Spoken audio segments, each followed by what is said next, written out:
If your call funnel is doing 200K per month and your cost per call is anywhere north of $400, you are leaving a minimum of $500,000 a year on the table. And I can prove it with a calculator in the next 35 minutes for you. You see, most operators at your level are running a funnel that's held together with duct tape and fucking denial, man. Like, you got 42% show rate and a 14% close rate, and you're burning $144,000 a month in ad spend to collect $108,000. And that's a 0.75 ROAS, and you are literally paying to lose money. And the craziest part is you think it's a scaling problem. It's not. It's an architecture problem that you have here. If you understood everything I just said, the 0.75x ROAS, the cost per call math, the cash collected, the negative gross profit, you're in the right place, man, because this is a cool funnel video, but it's not how to build a cool funnel. So if you're doing 200K plus a month and you already have one, this is about why it's leaking cash and how to fix every layer of the sequence. So let's get into this video. And quick thing before we get into the numbers, if what I walk you through in this video resonates with you in any way and want the full system behind it, the link's in the description. I don't want to go on that, so let me just show you what's actually broken with your call funnel. So let me paint you a picture. I had a client come to me doing around 300K a month in gross revenue, and on paper, right, it looks solid. But when you actually pull back the curtain and did the math, which, surprise, surprise, they'd never actually done themselves, here's what we found with this particular client. You see, they were spending around $144,000 a month on ads, and the cost per book call was around $480 and $6,000 cash collected offer. That's roughly 300 calls booked in the month, which is not terrible volume, by the way, but here's where this all starts to fall apart. So what happens is the show rate was 42%. So out of 300 calls booked, there's only 126 people actually got on the phone. And then because of that, the close rate was 14%. So out of those 126 conversation, only 18 deals closed, and at $6,000 cash collected per deal, that works out $108,000 in cash in the month. Now, factor in expenses here, because $144 in ad spend, $21,600 in sales commissions at like 20%, let's say, and then 15% in agency and marketing fees that they had at the time, this particular client. That's $180,600 in total deductions. They were negative $72,600 every single month, and their collected dollar per book call was $360, and their ROAS is 0.7x. They were paying $1 to make 75 cents, and they had been doing this for 4 months before anyone flagged it, because nobody was doing the fucking math. My point being here, this operator was not stupid in any way. They were doing 300K in top line revenue with multiple sources. Their call funnel was just one channel, but it was hemorrhaging cash every single month. And the reason was simple. They never modeled out the full stack from ad to close as one integrated system. They were optimizing pieces in isolation. All right, so this strategy in this video is literally called the call funnel mastery, and the full stack from ad to close. And the reason I named it that is because most operators treat their funnel like disconnected parts. Like, each one of these is disconnected. They've got an ad person over here, a funnel builder over there, a subcontractor, a sales team in a different fucking time zone, and nobody's looking at this thing as one big machine. And that's how you end up negative $72,000 a month and think it's a fucking scaling problem. To be fair, this isn't their fault entirely. The industry has like taught people to optimize for silos, like improve CTR and then fix your close rate and get better creatives, and all of that is correct in like isolation, but none of it matters, man, if the full conversion chain doesn't multiply correctly through every step and actually generate you cash positively. So on screen, this is the metric chain that every single call funnel on the planet follows this exact same sequence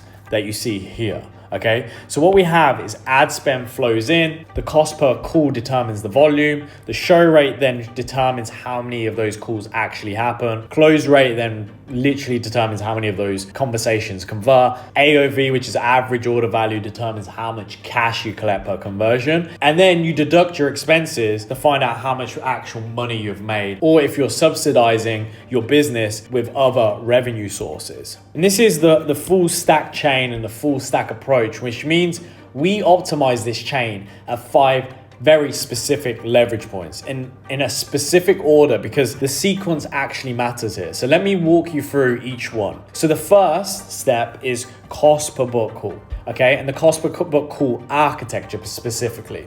Your cost per book call is your entry point of the entire model. It's your ad spend divided by the calls booked.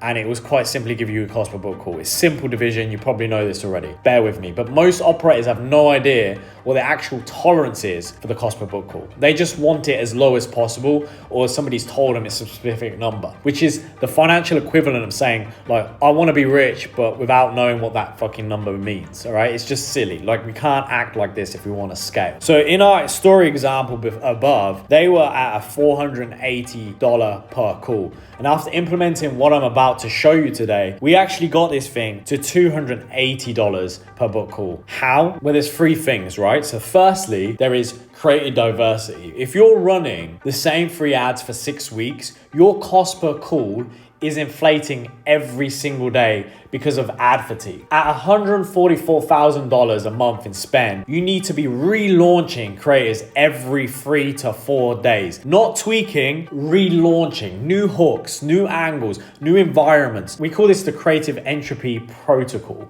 The more unique ad units you have in rotation, the slower your cost per result inflates. The second one is what we call channel concentration. Stop dividing your budget across 4 platforms when one of them outperforms the others by like 40%. It's fucking stupid. Find your best channel, usually Meta, and then ram its ceiling before you start diversifying it into other platforms. Every dollar you split across underperforming channels is a dollar that you could have been at $280 call instead of fucking $600 or $480 like you have here. And then the third is application flow. So if you have an opt-in page, then a separate application, then a separate scheduler, you're adding friction at every step. So every additional page in that sequence drops your conversion by 15 to 30%. So integrate your application and your scheduler into one step. Typeform plus Canly in line, and then eliminate the opt-in gate entirely if you can, if your model allows it.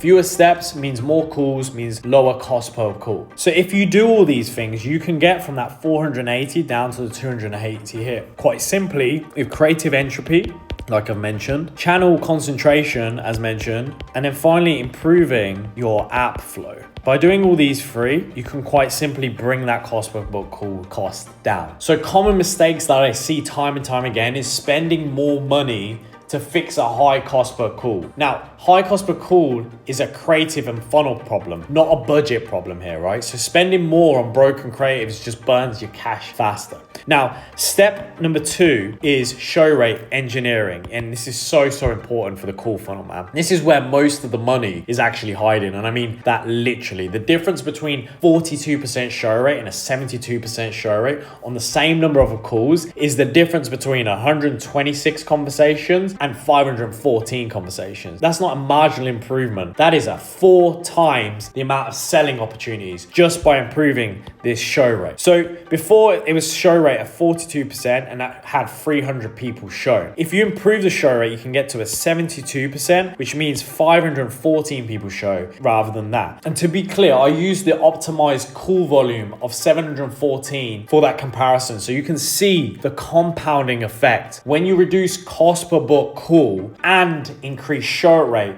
simultaneously, the numbers don't just add, they will multiply. So the questions you probably got right now is like, yeah, Russ, like I understand cost per book call and I want to do my show rate, but how do you actually increase it? Well, it's not one thing, it's a stack of things, and we call it the show rate stack. And it actually has 5 to 7 layers, but I'm going to cover a few here right now for you. Layer number one specifically is what we call pre-call content. The pre-call content consumption, this is what I would say is the biggest lever. Before that person ever gets on the phone, they need to have consumed a minimum of 30 to 60 minutes. And if not, it needs to be hours as well, because Google did a study on this, it's like 12 hours or something like this. It needs to be like real. It can't be a 2-minute ad, okay? Not a landing page. Real substantive content that frames the problem, positions your solution, and then builds enough trust that when they show up to the call, they're probably around 70% already sold just because of this long form information that they've been watching and gathering. And we use content sequencing strategies where prospects are targeted targeted with like 3 to even like 25, 50 pieces of content before they ever see a direct response ad. Number 2 is what we call the confirmation sequence, okay? And this is very important. So the moment that somebody books, they get an email, an SMS, and ideally a short personalized video from a setter or a closer or a specialist that we'll cover in another video. Not some like automated crap, like a 30-second selfie or loom that says their name and references their actual application answers. This alone can actually lift show rate from 8 to 12 points in itself. Then number 3 is actually reminder-based cadence emails. So you need an email 24 hours before, SMS 2 hours before, SMS 15 minutes before, and these need to be customized. Every touch point reduces no-show probability by 3 to 5%. Then number 4 is what we call calendar slot management. This one is so important, guys. Like, if you are letting people book calls 14 days out, your show up rate will be fucking shit. Maximum 5-day booking window, max, by the way. I don't even keep it down to 3, but ideally 48 to 72 hours. And the shorter the gap between booking and showing up, the higher the show rate, period, man. So, and then layer 5, just what we're going to do for today, is retargeting between the book and show. This is what separates what I'd say amateurs from the operators. So between the moment someone books and the moment that they're supposed to show, you're hitting them with testimonial ads, case study content, and what to actually expect on your call sort of content as well. You're maintaining psychological commitment during the most dangerous window. There's 24 to 72 hours where buyer's remorse kicks in, or like, you know what, I'm actually busy right now. Like, I probably could skip this because I've got so much going on. You want to eliminate that and keep the pressure high on the prospect and make them think, I need to turn up to this because it's so beneficial and will change my life and circumstance. So because of this, you get some incredible results, man. But some common mistakes is actually what I see is blaming the leads for not showing up. Your leads aren't bad, okay? Your pre-call experience is terrible. If someone booked a call and didn't show, that is a systems failure, not a lead quality problem. So fix the system. The lead booked the call, man, but the system didn't hold them accountable or keep them there. The next thing, and man, you can quite literally see just by adding all these, the extra amount of points that you can get an increase on show up rate to get you from that 42% all the way to the 72%. And it's an incredible uplift. And this is just with 5. There is more to this show rate stack that will be in another video that I'm going to link around this video. So just to be clear, but stay on this video, get this ticked off right now. The next step is step 3, and is actually what I would call the close rate calibration. Now, in my opinion, here's where it gets pretty interesting. If you've done steps 1 and 2 correctly with your cost per book call and your show rate, your close rate will go up without changing a single thing about your sales process. And I know that sounds counterintuitive to you right now, so let me explain to you why. So here's the thing, when a prospect consumes more content before the call, they actually show up more educated, more bought in, with fewer objections. When your show rate stack is dialed in, man, and the people who do show up are one of the highest intent individuals that will show up on those calls. You've naturally just filtered out the tire kickers through the process itself, right? So your closers go from dealing with cold, skeptical strangers to dealing with warm, pre-framed buyers now. And because of that, in our actual example that we showed you already, is our close rate went from this 14% all the way to this 26%. And that's not because the closers got dramatically better overnight, even though they might say it is, all right? It's actually because the quality of the conversation changed because of it. And also the lead quality stayed the same. So upstream framing does the heavy lifting, same closers, different conversation quality. But to be fair, I want to be clear here as well, because I want to be as transparent as possible. There are also sales side optimizations, like end of day reporting. Every closer should report daily, man. Like calls taken, calls closed, cash collected, objections heard, and collected dollar per book call for that day. You see, that last metric, collected dollar per book call, is the single best performance indicator for any sales rep. Not close rate alone, because close rate doesn't account for AOV, man. Like a rep who closes at 20% on a 12K deals is way more valuable than a rep who's closing at 30% on a 5K deal, right? It makes sense. If you want to put it in basic terms, let's say you had 2 closers, right? Simple terms, rep A and rep B. one's doing a 45k close and one's doing a 30k close, it makes way more sense than when you see it like this, that the collected dollar per book call is way better with Rep A, right? So despite this, Rep A wins, even if they had a lower close rate. And in this scenario, we don't show that, but it would. So because of this, a common mistake that I see time and time again with these call booking funnels is measuring closes on close rate alone. Close rate is half the picture. Collected dollar per book call tells you who's actually making you the money. So step 4 is AOV optimization through what we call is PIF stacking. Your average order value isn't fixed, man. Like, it's a lever. And most operators never touch it because they think their price is their price, and they are completely wrong. Your price is your price, but your cash collected per deal is actually a function of how many people pay in full versus a payment plan. Like, that's categorically the truth. In the strategy model, we went from a $6,000 cash collected AOV to $8,500 AOV. The offer price didn't change. What changed was the PIF rate. So if you're running, let's say a $10,000 offer and 40% pay in full or 60% do the payment plan, where month 1 cash is $4,000, well, here's the blended math for you so you can actually understand what that would be. So when it's a 40% PIF and a 60% payment plan, you do your 40% times your 10,000 and your 60% times your 4,000. That means you have a blended AOV of 6,400. Now shift that PIF rate to 60% pay in full and 40% payment plan. Well, what ends up happening is you actually have a 7,600 blended AOV. A 20-point shift in PIF rate added $1,200 extra cash collected AOV without changing your price. Over 134 deals, that's actually going to equate to an extra $160,800 cash collected per month just by getting more people to pay in full. So how do you do this? Well, to the customer, you can offer a meaningful PIF incentive. So an extra module, an additional coaching session, a priority onboarding, something that costs you almost nothing to deliver, but makes obvious sense to the client to pay in full, and it feels like such an obvious choice for them. But a common mistake that I see is as follows: offering a PIF incentive and then wondering why your cash flow is lumpy. You see, payment plans are fine, but if you're not actively, I would say, engineering a higher PIF rate, you're leaving real cash on the table every single month. So step 5 is a financial model integration. And this is the step I would say that ties everything together, and it's the one that nobody fucking does. You need to build a financial model that maps every metric in the chain that I showed and shows you exactly where your break-even point is and tells you precisely how much you can actually spend to acquire a customer while still hitting your profit target. Now I want you to look at this, because this is the same operator, 200k in ad spend, which is only around 56,000 more than before, but now the cost per book call is $280 instead of that $480, and that show rate is now 72% instead of what it was before at 42%. The close rate is actually 26% now instead of the 14%. And guess what? The AOV cash collected is now 8,500 instead of 6,000. That is $1.139 million off a £200,000 spend. That is a 5.7x ROAS. And after profit and commissions and agency fees and shit like that, it ends up being around $696,200 in gross profit. And the collected dollar per book call went from $360, right, all the way to $1,595. And that's a $1,235 roughly increase per call on 714 calls. So trust me,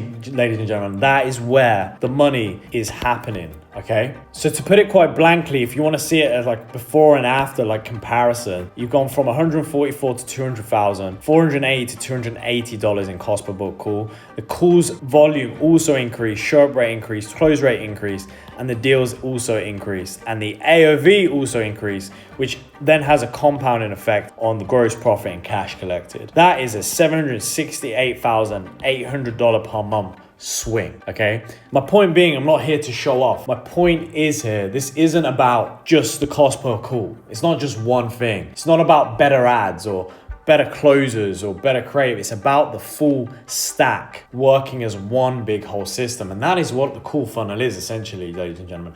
Every lever compounds on the one before it, and that is what I call revenue, architecture. And it's all we talk about on this channel, as you're aware. Let me show you this in action with a real operator now. Different client, by the way, but like different numbers in the same framework. You see, this operator was running $10,000 in cash collected on his offer. It was a high ticket consulting in the B2B niche, to be specific. And when they came in, they were spending around $120,000 on Meta alone. The cost per book call was around $400. The bookings that they had was around 300 calls a month, and the show up rate was around 48%, and the close rate was around 16%. So because of this, those 300 calls, that means only 144 would actually show up, okay? And that meant 23 deals were closed, and the average order value was at $10,000. So 300 calls, 144 showed up, 23 deals, that is 230K in cash collected, which means the ROAS was 1.92x. And after deducting the 120,000 in ad spend, $46,000 was in commission. And after deducting this 120K in ad spend, the $46,000 in commission, and the 15,000 in agency fees that they had, who were consulting this client and had an agency, they grossed the $49,000. And then the collected dollar per book call was actually around $767 for the closers. It's not bad on the surface. They were profitable, like look, but 49,000 gross profit on 120,000 ad spend, that's a 40.8% gross margin on ad spend. And they wanted to hit $1 million months, like we all do, right? And at those economics, they'd need to spend over 500,000 to maybe get there. And the math will get worse at scale because of like all the ad fatigue and all the other issues that can come along with this. So here's what we implemented, the full stack, all 5 steps, okay? We overhauled their creative system. We went from relaunching every 2 weeks to every 3 to 4 days. We then implemented the show rate stack. We moved their booking window from 10 days down to 3 days and even down to 2 days. And then we added this confirmation sequence with personalized videos from the setters and looms. And then we ran retargeting content between the book and the show, restructured their application flow from 3 pages to 1 inline form. And most importantly, ladies and gentlemen, we built the financial model so they could actually see in real time which metrics were going out and which needed improvement. So what each metric improvement was worth in dollars for the actual business. So 90 days later with this specific client, we had the ad spend at 200,000. So yeah, up from the 120K, but we could confidently scale at that point because we knew the numbers. So like, it's just way easier to add more ad spend to it. The cost per book call went to $250 down from the $400. The calls booked was $800 from the $300. The show rate was 74% up from the 48%. And then the call show was 592 from 104 that was previously. And the close rate was 28% up from the 16%. And then 166 deals from the 23 deals they were doing before, which is 10,000 AOV. So cash collected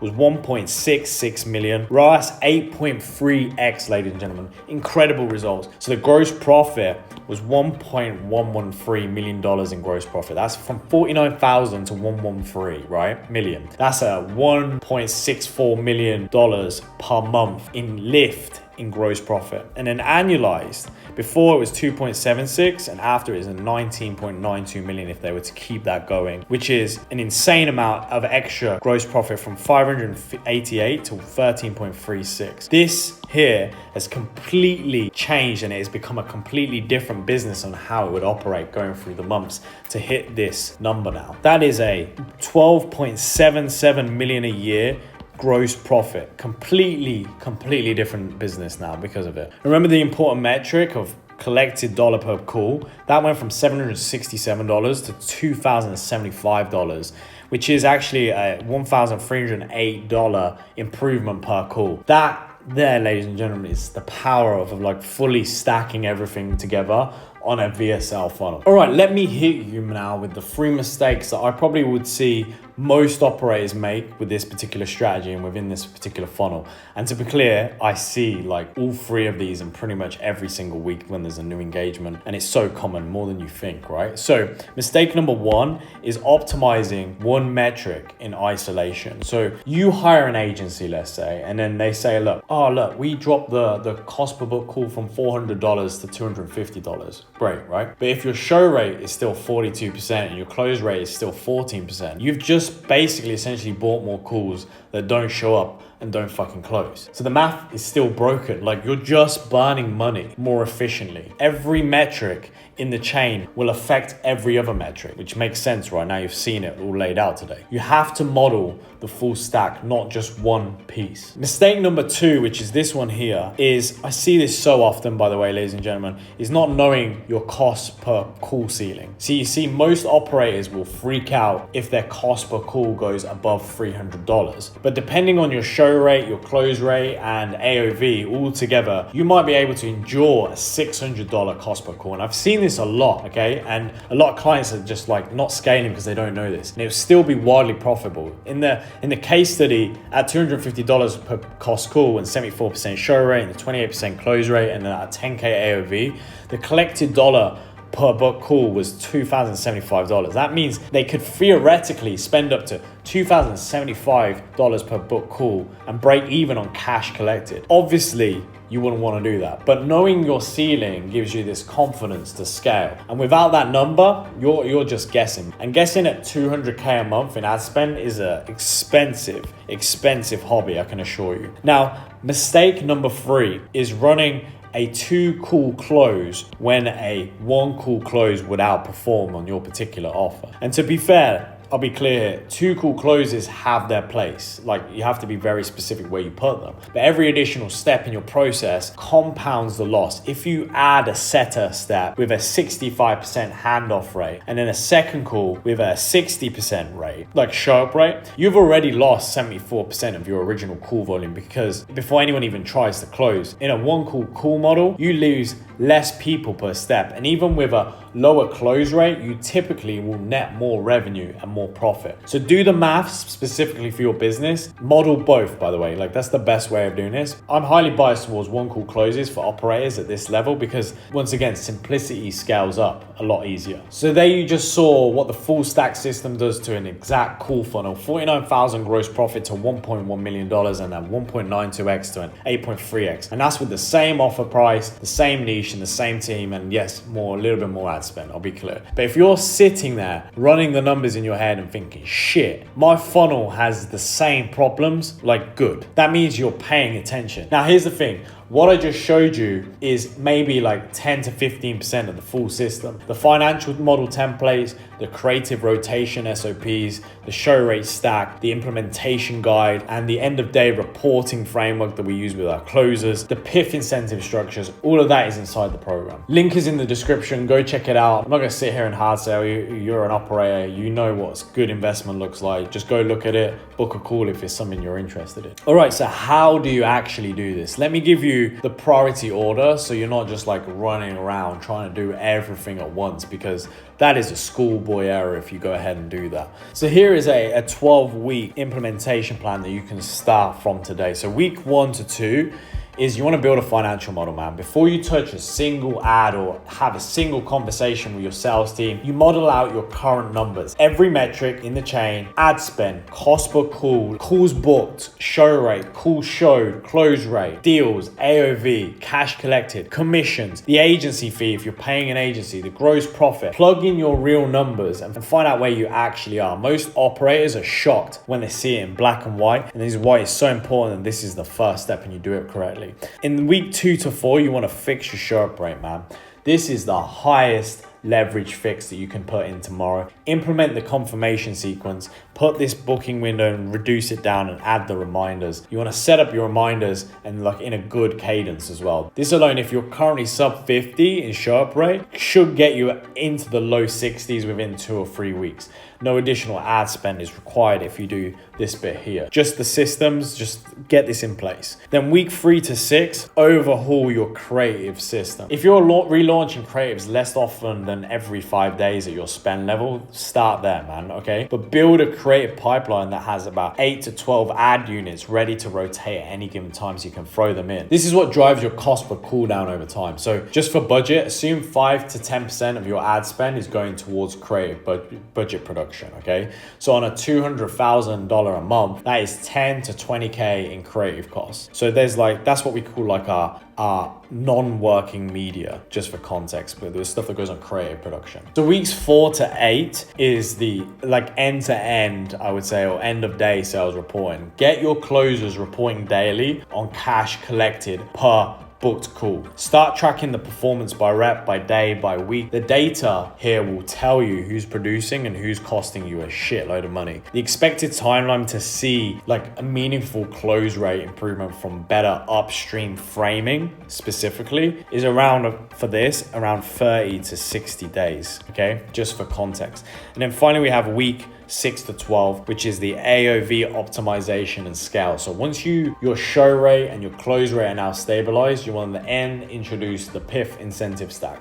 You want to shift your PIF rate up, then and only then, just listen to me, you scale your ad spend. Because now you know your numbers, you know your ceiling, you can spend 200K, 300K, 400K with complete confidence, because the financial model here is actually telling you what comes out on the other side, or what's gonna like come in the future. You can now scale with full confidence, and the full compounding effect of all of this should start kicking in around 60 to 90 days. All right, let me recap what we covered. The Cool Funnel Mastery is a 5-step full stack system. So step 1 is the cost per call architecture, creative diversity, channel concentration, application flow. Step 2 is the show rate engine, the 5-layer show rate stack that takes you from like a 42% all the way to a 72% in show up rate. Step 3 is the close rate calibration. Upstream framing does all the heavy lifting.